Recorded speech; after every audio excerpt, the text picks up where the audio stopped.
신앙의 핵심 기도라는 제목으로 말씀의 은혜를 나누겠습니다. 기도는 영적으로 숨을 쉬는 것과 같습니다. 숨을 쉬지 않으면 사람이 살 수 없듯이 영적으로 우리가 기도의 숨을 쉬지 않으면 영적인 사람이 되지를 못합니다. 기도는 우리가 올바른 기독교인, 능력 있는 기독교인이 되어가는데 필요한 핵심적인 신앙 활동입니다. 우리는 핵심적인 신앙 활동으로서 기도의 의미가 무엇인지 이 시간 세 가지를 살펴보고 은혜를 나누겠습니다. 첫 번째, 기도는 하나님을 아는 길입니다. 한번 따라해 주시기 바랍니다. 기도는 하나님을 아는 길이다. 기도는 하면 하나님은 누구시며 어떤 분이신지 알게 됩니다. 우리는 물론 성경을 통하여 하나님을 배웁니다. 성경은 우리에게 하나님은 전지전능 무소부재하시며 영원은 자존하신 분이라는 것을 가르쳐 줍니다. 우리는 설교 말씀을 통해서도 하나님에 대해서 배웁니다. 그러나 우리가 머리로 알고 깨닫는 하나님과 가슴으로 아는 하나님은 결코 같지 않습니다. 머리의 하나님이 가슴의 하나님으로 내려오기 위해서는 하나님을 체험해야 됩니다. 하나님을 만나야 됩니다. 하나님을 체험하는 데 있어서 제일 중요한 것이 기도입니다. 물론 하나님은 우리가 기도하지 않아도 불구하고 하나님의 뜻대로 우리에게 스스로 나타나십니다. 바울 사도는 예수님을 알기를 위하여 기도하지 않았습니다. 그런데 예수님이 바울 사도에게 직접 나타나셨습니다. 하나님은 모세는 하나님에게 자기를 종으로 불러달라고 기도하지 않았습니다. 그런데 80의 모세에게 하나님이 나타나셔서 그를 주의 종으로 사용하셨습니다. 우리가 기도하지 않아도 하나님이 나타나시지만 많은 경우에 하나님은 기도하는 자에게 나타나십니다. 그러므로 우리가 하나님을 만나서 알고 하나님을 체험하기 위해서는 기도해야 됩니다. 베드로가 옥에 갇혔을 때 온 교회가 기도했습니다. 왜냐하면 내일이면 베드로가 처형을 당하기 때문입니다. 그래서 교회는 밤새도록 철학하며 하나님께 기도했습니다. 그러자 하나님이 그 밤에 베드로를 구출해 주셨습니다. 베드로는 옆에 있는 군사들과 함께 묶였습니다.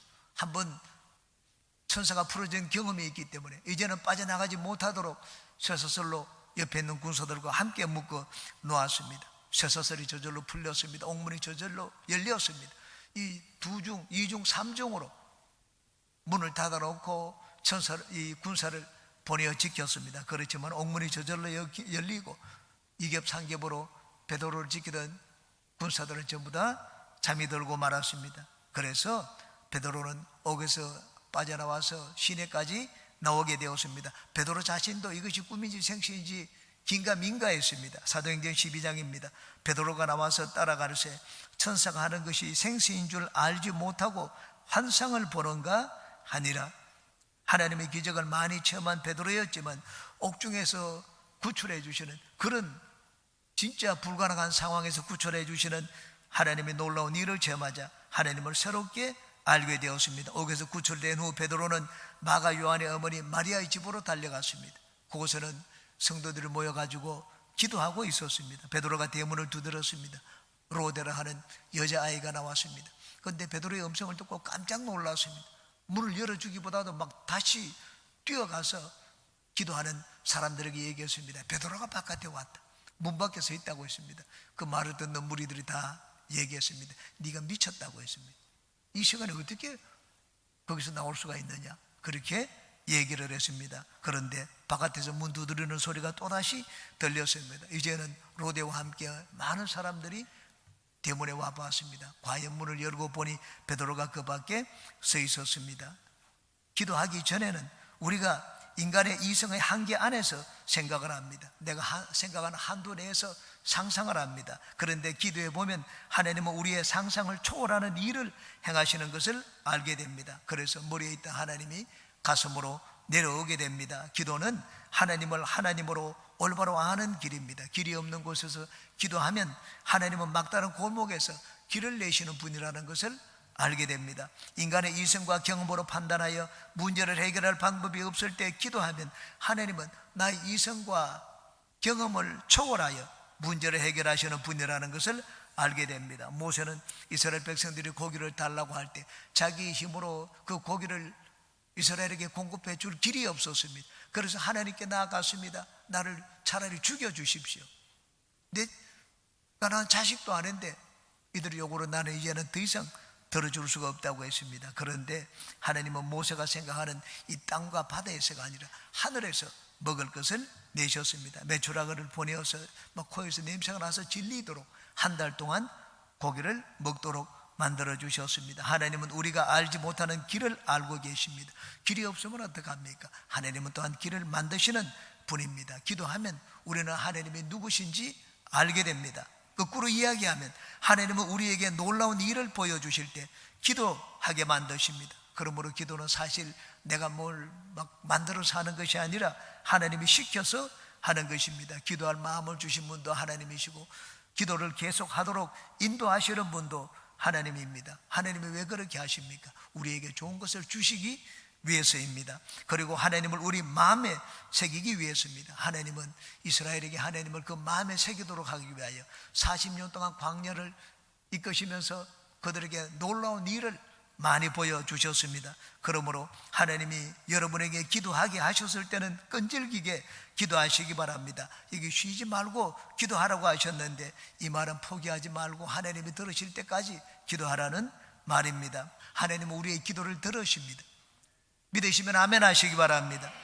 더 정확하게 말한다면 하나님은 우리에게 좋은 것을 주시기 위하여 그것을 가지고 기도할 마음을 주시고 또한 기도하게 만드는 것입니다. 그러므로 여러분은 기도할 때 포기하지 마시기 바랍니다. 이게 쉬지 말고 기도하라고 말씀을 하셨습니다. 하나님의 응답을 주실 때까지 끈기 있게 기도하는 여러분이 되시기를 주님의 이름으로 축원합니다. 두 번째, 기도는 하나님을 구하는 길입니다. 한번 따라 하시기 바랍니다. 기도는 하나님을 찾고 구하는 길이다. 기도는 하나님을 찾고 하나님을 구하는 행위입니다. 우리는 인생에 필요한 것이 있으면 그것을 구합니다. 찾습니다. 어디 가면 이것이 있을까? 어떻게 하면 그것을 얻을 수 있을까? 돈이 필요하면 돈을 가지고 가서 그것을 내가 사려고 합니다. 물질을 구하는 자들은 물질을 모으기 위해서 내 모든 것을 쏟아붓습니다. 물질이 필요하면 내 시간도 드리고 내 생명도 드립니다. 건강을 구하는 자들은 건강을 위한 음식과 보조식품을 많이 먹습니다. 저는 TV를 보거나 인터넷 뉴스를 보다가 건강이 좋다는 그런 기사를 보거나 그런 말을 들으면 귀가 번쩍 뜨입니다. 그러고는 자세히 살펴봅니다. 아, 이거 먹으면 괜찮겠다 싶어서 전 그 보조식품을 최근에 몇 번이나 시켰습니다. 아내가 저는 그런 일을 안 하는데 자꾸 시키니까 뭐 때문에 시키냐고 그러더라고요. 이게 내 눈 때문에 시키고 귀 때문에 시키고 위장 때문에 시키고 조금이라도 더 살기 위해 가지고 몸이 좋다고 하니까. 이전에는 젊을 때는 그런 것이 눈에 들어오고 귀에 들어오지 않았습니다. 그런데 지금은 달라가지고 건강이 좋다는 말이 있으면 귀가 번쩍 뜨입니다. 그런데 기도는 그런 음식을 구하는 행위가 아닙니다. 내 삶에 필요한 그 뭐 하나하나 그걸 구하는 행위가 아닙니다. 기도는 하나님을 구하는 행위입니다. 여러분, 우리 인생에 필요한 것이 무엇입니까? 물질인 분도 있고 건강인 분도 있고 행복인 분도 있을 것입니다. 그런데 하나님은 우리의 구하는 것이 무엇이든지 간에 그 모든 것을 다 주실 수 있는 분입니다. 그러므로 우리 인생의 필요를 체험받기 위해서는 우리는 무엇보다도 하나님을 먼저 찾고 구해야 됩니다. 하나님을 찾고 구하기 위하여 우리는 산속에 들어갈 필요도 없습니다. 높은 산에 올라갈 필요도 없습니다. 어디서든지 우리가 기도하면 하나님은 우리 가운데 나타나십니다. 기도하면 하나님은 우리를 들어주십니다. 한 번은 광야에서 예수님을 따르는 무리가 장정만 5천 명이 넘었습니다. 그런데 그들에게 먹일 양식이 없었습니다. 제자들은 먹을 것이 있는지 다 찾아봤습니다. 음식을 살 돈이 있는지도 조사해 봤습니다. 이러지도 저러지도 못했습니다. 양식도 없고 돈도 없고, 돈이 있더라도 날씨가 어두웠기 때문에 지금 양식을 사러 갈 수도 없었습니다. 제자들은 판단을 내렸습니다. 이 많은 무리들은 먹일 길이 없다. 조금 있으면 이들이 폭도로 변할 수가 있으니까 각자가 흩어져서 각자의 문제를 해결하도록 하자. 예수님께 그렇게 권유를 들었습니다. 그런데 예수님은 필요한 것이 먹을 양식임에도 불구하고 제일 먼저 하나님을 찾고 하나님을 구했습니다. 보리떡 5개, 물고기 2마리, 이것밖에 없다고 하자 그것을 가지고 먼저 하나님을 찾았습니다. 하나님 앞에 감사의 기도를 들었습니다. 하나님은 능히 이 적은 물질을 가지고도 이 많은 무리를 얼마든지 먹일 수 있는 분입니다. 하나님을 찾고 하나님께 감사의 기도를 들었습니다. 그리고는 떡을 가지고 떼어주니까 떼어주면 또 생기고 떼어주면 또 생기고 하는 기적이 일어났습니다. 죽은 나사로를 살릴 때도 마찬가지였습니다. 죽은 나사로를 살리기 위해서 예수님이 구한 것은 의약품이 아니었습니다. 아주 특이한 약초를 먹이면 낫기 때문에 약초를 끌어 다려 먹이라고 하지 않았습니다. 신비한 마술을 부리지도 않았습니다. 그 상황에서 제일 필요한 분은 하나님이시라는 것을 알았습니다. 그래서 썩어서 냄새가 나는 그 무덤가에 가서 하나님 앞에 외쳤습니다. 하늘을 우러러보고 이렇게 외쳤습니다. 요한복음 11장입니다. 도로로 옮겨놓으니 예수께서 눈을 들어 하늘을 보시고 이르시되 아버지여 내 말을 들으신 것을 감사하나이다. 항상 내 말을 들으시는 줄을 내가 알았나이다. 그러나 이 말씀하옵는 것은 둘러서 무리를 위함이니 곧 아버지께서 나를 보내신 것을 그들로 믿게 하려 함이니이다. 이 말씀을 하시고 큰 소리로 나사로야 나오라 부르시니 죽은 자가 수족을 배로 동인 채로 나오는데 그 얼굴은 수건에 쌓였더라. 예수께서 이르시되 풀어놓아 다니게 하라 하시니라. 예수님은 죽은 지 나흘이나 되어서 시체가 썩는 냄새가 나는데도 그 상황에서 제일 먼저 하나님을 찾고 구했습니다. 그리고는 하나님을 높였습니다. 하나님이 능히 이 죽은 나사로를 살릴 수 있다는 것을 모든 사람 앞에서 고백을 했습니다. 그러자 과연 하나님이 나타나셔서 죽은 나사로를 살려주셨습니다. 제가 제 인생에 제일 간절하게 기도를 많이 했던 때가 미국 유학생활 때였습니다. 그때 저에게 필요한 것은 물질과 공부를 하는 지혜였습니다. 특히 언어가 부족했기 때문에 영어를 공부하는데 진짜 눈물을 많이 흘렸습니다. 다른 모국어를 하는 사람들은 책 한 권을 읽는데 2, 3일이면 다 읽습니다. 그러나 저는 책 한 권을 읽는데 보름, 20일, 30일, 한 달이 되어도 한 권밖에 읽지를 못했습니다. 학비나 생활비가 필요할 때는 여기저기 부탁하고 이 방법 저 방법 다 궁리해 보았습니다. 그런데 구할 길이 없었습니다. 그래서 이젠 완전히 바닥이 나면 하나님 앞에 엎드렸습니다. 그리고는 하나님을 찾고 구했습니다. 처음에 물질이 필요해서 구할 때도 하나님께 기도하지 않은 것이 아닙니다. 그런데 처음에 하나님께 기도할 때는 기도하는 이 내용이나 방법이 달랐습니다. 내가 모든 걸 다 계획해 놓고 내 방법으로 이렇게 저렇게 하겠다가 정해 놓고 하나님이 도와달라고 기도했습니다. 하나님 이거 이렇게 하는데 잘 되게 도와주세요. 하나님 내가 이렇게 다 말을 했는데 하나님 잘 되게 도와주세요. 그렇게 기도했습니다. 그런데 모든 길이 막히고 난 다음에 구한 것은 이제는 더 이상 물질이 아니었습니다. 이제는 구하는 것이 하나님이었습니다. 이제는 내가 살 수 있는 길은 하나님밖에 없다고 고백을 했습니다. 하나님 내가 살고 죽는 것, 우리 가족 모두가 살고 죽는 것이 주님의 손에 달려있다고 고백을 했습니다. 하나님께 살려달라고 매달렸습니다. 우리는 야복강 나루터 야곱의 기도를 잘 알 것입니다. 형 에서가 자기 앞에서 병사 400명을 이끌고 치러 옵니다. 뒤로 도망갈 수도 없습니다. 외삼촌 라반이 돌무덤을 쌓고는 거기 넘어오면 이제는 너는 죽은 목숨이라고 했기 때문에 뒤로 돌아갈 수가 없습니다. 앞으로 나가면 칼에 맞아 죽습니다. 야곱은 자기의 모든 지혜와 꾀를 동원해서 이 문제를 해결하려고 했습니다. 선물 공세를 했습니다. 양떼와 낙타떼 앞으로 먼저 보내가지고 듬성듬성하게 보내서 많은 것처럼 해서 보냈습니다. 그러고 난 다음에 앉아서 보니까 마음이 불안했습니다. 자기의 어린 자녀들을 보내었습니다. 내 아내와 함께 이제 10살 안팎이 되는 자녀들 12명을 그냥 띄엄띄엄 뛰어가지고 보냈습니다. 자기는 야복강을 건너지 않았습니다. 여차하면 사람의 비명소리가 들리면 도망가기 위해서 거기서 기다렸습니다. 그래도 마음이 불안했습니다. 밤이 되었습니다. 하나님 앞에 무릎을 꿇고 기도했습니다. 비로소 하나님을 찾고 구하기 시작을 했습니다. 천사가 나타났습니다. 천사를 붙들고 놓지 않았습니다. 에서의 문제를 해결하라고 하지 않았습니다. 나를 살려달라고 했습니다. 하나님이 살려주지 않으면 나는 살 길이 없다고 했습니다. 나중에 야곱이 마지막에 찾은 것은 하나님이었습니다. 그러자 하나님이 살 길을 내어주셨습니다. 형 에서의 마음을 움직여 주셨습니다.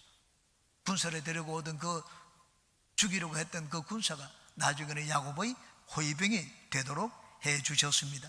기도는 하나님 외에 다른 무엇을 구하는 것이 아니라 모든 것의 해결자가 되시는 하나님을 구하는 것입니다. 그러므로 여러분이 인생의 어려움을 만났을 때는 먼저 하나님을 찾으시기 바랍니다. 하나님 외에 다른 것을 찾아서는 문제가 해결되지 않습니다. 문제에 부딪혔을 때는 하나님을 먼저 찾으시기 바랍니다. 삶에 필요한 것이 있을 때 그것을 먼저 구하지 말고 모든 것을 능히 채우시고 공급하시는 하나님을 기도로 먼저 찾고 구하는 모든 분들이 되시기를 주님의 이름으로 축원합니다. 세 번째, 기도는 신앙의 내공을 기르는 길입니다. 한번 따라 하시기 바랍니다. 기도는 신앙의 내공을 기르는 것이다. 능력 있는 기독교인, 영향력 있는 기독교인이 되기 위해서는 신앙의 내공이 잘 길러져야 됩니다. 내공이라는 말은 원래 무술인들이 사용하는 용어입니다. 무술에서 외부의 근력을 키우는 것을 외공을 기른다고 합니다. 그러나 이 호흡법, 단전호흡법 이런 것을 통해서 기를 잘 조절하는 것, 그걸 훈련을 하는 것을 신앙의 내공을 기른다고 말을 합니다. 일반적으로 무엇을 배우거나 행할 때 우리는 정신력이 강한 것을 내공이 깊다는 말을 합니다. 내가 무엇을 행할 때 흔들리지 않고 그것을 끝까지 잘 수행해 나갈 때 저 사람은 내공이 있다, 그런 말을 합니다. 조은기 목사님이 세계 최대 교회를 이룰 수 있었던 것은 기도로 신앙의 내공이 깊었기 때문입니다. 조은기 목사님은 1958년에 불광동 천막교회를 개척을 할 뒤에 불과 30년이 되지 않아가지고 세계에서 제일 큰 교회를 이루었습니다. 어떻게 그러한 일을 해낼 수가 있었습니까? 기도로 신앙의 내공이 길러졌기 때문입니다. 당시 조영기 목사님은 새벽 예배를 드리고 난 다음에 점심을 먹을 때까지 오라는 곳이 없고 신방할 사람도 없었기 때문에 기도를 했습니다. 점심을 먹고 난 다음에는 또 저녁 시간까지 또 기도했다고 했습니다. 오라는 곳도 없고 갈 곳도 없었기 때문에 하루에 기도를 하는데 보통 10시간에서 12시간씩 기도했다는 말씀을 들었습니다. 저는 그 말을 들었을 때 조영기 목사님의 설교, 저 능력, 저런 지혜가 그냥 생기지 않았구나 하는 것을 깨달았습니다. 하나님이 여의도 순복음교회를 세우고 온 세계에 복음을 나누어주는 사역을 하도록 하시기 위하여 부광동 천막교회에서 신앙의 내공을 쌓도록 만드셨습니다. 무술인이 무술을 배우기 전에 체력을 단련하기 위해서 먼저 호흡법을 통하여 내공을 기르듯이 기독교인이 믿음의 사람이 되도록 신앙의 내공을 길러주는 것이 기도입니다. 기도는 영적인 호흡입니다.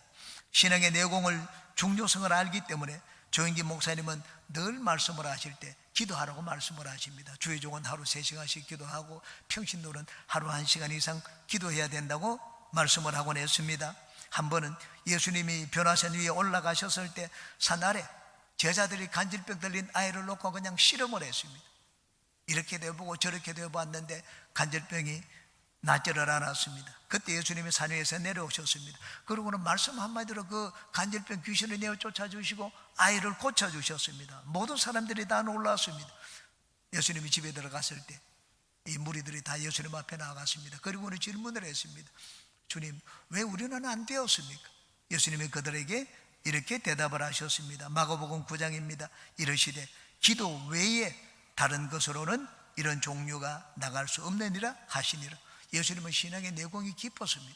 매일 새벽 예배를 드렸습니다. 복음서에는 제자들이 기도를 했다는 기록이 나오지를 않습니다. 예수님의 제자들은 모든 것을 버리고 예수님을 따랐기 때문에 자기들이 대단한 자인 줄 알았습니다. 그러나 기도를 하지 않은 제자들은 신앙의 내공이 없는 제자들이었습니다. 그런데 사도행전의 제자들은 달랐습니다. 예수님이 떠나자마자 이제 제자들은 불안했습니다. 자기들끼리 모여서 기도하기 시작했습니다. 하루에 아침부터 저녁까지 온종일 기도했습니다. 열흘 동안 기도했습니다. 예루살렘을 떠나지 말고 성령을 받을 때까지 기다리라고 했는데 기도하라고 말씀하지 않았습니다. 이들이 한 것은 기도밖에 없었습니다. 그러다가 성령을 받았습니다. 성령을 받고 난 다음에는 그냥 하루 3번씩 시간을 정해놓고 성전에 올라갔습니다. 성전에 올라가서 매번 기도했습니다. 그런 제자들 가운데 놀라운 역사가 일어났습니다. 베드로는 나면서 안전병이 된 자를 일으켰고, 베드로가 가는데 그 그림자만 스치기만 해도 그 곁에 있던 누웠던 병든 자들이 일어나는 역사가 일어났습니다. 평신도 서대반과 빌립 집사가 나가서 복음을 전하자 수많은 병고침의 기적들이 일어났습니다. 이들이 기도로 신앙의 내공이 길러졌기 때문입니다. 여러분은 쉬지 말고 기도하여 신앙의 내공이 깊은 믿음의 사람들이 되시기를 주의 이름으로 축원합니다. 여기 쉬지 말고 기도하라고 하신 것은 우리가 좋은 기독교인이 되는데 필요한 것이 기도이기 때문입니다. 좋은 기독교인이 되는데 필요한 것, 제일 어떤가는 것이 기도입니다. 믿음의 사람이 되는데 필요한 것이 기도입니다. 능력 있는 기독교인이 되는데도 필요한 것이 기도입니다. 사랑하고 용서하는 기독교인이 되는데도 필요한 것이 기도입니다. 쉬지 말고 기도하라고 했기 때문에 기도가 필요하지 않은 곳이 없습니다. 24시간 앉아서 기도만 하고 있으라는 말이 아닙니다. 모든 상황에 기도하라는 말입니다. 이것을 위해서도 너는 기도가 필요하고 저것을 위해도 너는 기도가 필요한 존재라는 말입니다. 절망적일 때도 기도하고 좋을 때도 기도하고 잘 될 때도 기도하고 안 될 때도 기도하라는 말입니다. 한번 기도했으면 응답이 될 때까지 기도하라는 말입니다. 기도는 기독교인의 인격을 연마하는 중요한 도구입니다. 예수님이 그냥 예수님이 되신 것이 아닙니다. 예수님은 늘 기도하셨습니다. 그래서 우리가 존경하고 닮고자 하는 그런 예수님이 되셨습니다. 믿음의 사람, 인내하는 사람, 겸손한 사람, 순종하는 사람이 되는데 필요한 것이 기도입니다. 인격은 하루아침에 형성되지를 않습니다. 연단을 거쳐야 됩니다. 연단을 받았을 때 우리가 그것을 이겨내는 힘이 기도입니다. 평소에 늘 기도를 하는 사람과 그렇지 않은 사람은 곁에 가보면 냄새가 다릅니다. 늘 기도하는 사람은 안 된다, 절망적이다, 이런 부정적인 말을 하지 않습니다. 그 부정적인 사람 곁에 있으면 같이 있고 싶은 생각이 들지 않습니다. 자꾸 멀어지고 싶습니다. 그러나 기도하는 사람은 그렇지 않습니다. 기도하는 사람은 하나님이 누구신지 압니다. 그렇기 때문에 부정적인 말을 하지 않습니다. 절망적인 말을 하지 않습니다. 기도하는 사람은 말하는 것이 다르고 행동하는 것이 다릅니다. 인생을 사는 방법이 다릅니다. 기독교인이 어떤 자인지를 보여주기 위해서는 우리는 기도하는 사람이 되어야 됩니다. 기도하게 되면 우리는 자아가 깨어집니다. 기도 가운데 하나님의 뜻을 알게 됩니다. 그래서 내 뜻을 내려놓고 하나님의 뜻에 순종하는 사람이 됩니다. 바울 사도는 두 번째 선교 여행을 나갔을 때 처음에는 하나님의 뜻을 잘 몰랐습니다. 그러나 계속 기도했습니다. 기도하는 가운데 하나님의 뜻을 깨닫게 되었습니다. 원래 바울 사도가 그 마음에 생각하고 있던 것은 아시아였습니다. 아시아에 유대인들이 많았기 때문입니다. 유대인들이 많았기 때문에 아시아에 가서 복음을 전하겠다. 그런데 하나님이 그곳으로 가는 걸 막았습니다. 그 방향을 턴해서 이제 두 번째 유대인들이 많이 모인 곳이 흑해 지방, 북쪽 러시아 지방이었습니다. 그쪽으로 가서 복음을 전하고자 했습니다. 그런데 하나님이 그것도 허락하지 않았습니다. 어쩔 수 없이 방향을 틀어가지고 저 바다 끝에 있는 두라라는 항구로 갔습니다. 거기서 환상을 보고 이제는 유럽으로 건너갔습니다. 가보지 않은 곳입니다. 전혀 생각하지 않았던 곳입니다. 그래서 그곳에 성령의 인도를 따라갔더니만은 놀라운 일들이 일어났습니다. 바울 사도가 나중에 아시아 지방을 선교하는데 거기에서 영적으로 물질적으로 많은 후원을 해주게 되었습니다. 하나님의 전략이었습니다. 바울 사도는 자기의 뜻대로 선교를 하라고 하다가 나중에는 성령의 인도를 받고 모든 걸 내려놓았습니다. 기도 가운데 그런 자가 깨어지는 변화가 일어났습니다. 기독교인은 내 뜻대로 사는 인생이 아닙니다. 기독교인은 나를 향한 하나님의 뜻을 깨닫고 발견하며 하나님의 뜻에 순종하여 사는 인생입니다. 바로 그것 때문에 우리는 기도하는 것입니다. 여러분은 기도 말고 기도하여 신앙의 내공이 잘 길러져서 하나님의 능력을 행하고 그리스도의 인격을 닮아가는 믿음의 사람이 되시기를 주님의 이름으로 축원합니다.